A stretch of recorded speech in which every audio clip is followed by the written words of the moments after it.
Текстилниот кластер не отстапува од барањата за поголема државна помош. Повторно бара владата да ги ослободи од плаќање на половина од придонесите и да се врати нормираниот учинок.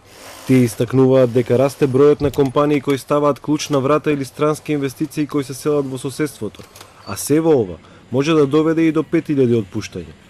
Работодавачите од текстилната индустрија велат дека од кога се воведе минималната плата, компаниите се претвориле во социјални компании кои земаат кредити за да исплатат плати на работниците. Кога вие како компанија ќе почнете да зимате кредити за плати, веќе тука нешто не чини.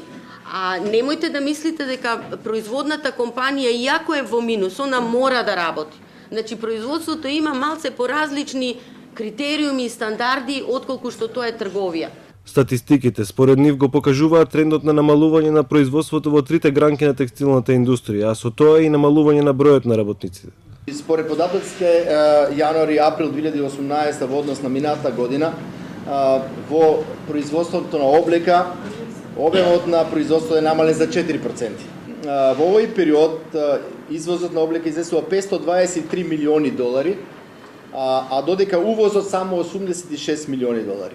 Тоа зборува за тоа дека оваа гранка е нето извозник, што е многу битно за одржување на тековната сметка на билансот на плаќање на Република Македонија. Во текстилната индустрија работат околу 65.000 работници или 20% од вкупниот број на вработени.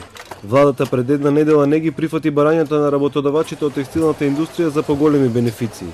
Недозволиво е, рече тогаш министерката Мила Царовска, да се бара 50% од придонесите за вработените да бидат на товар на државата, бидејќи работодавачите ја исплаќаат минималната плата и без да ги користат веќе одобрените субвенции.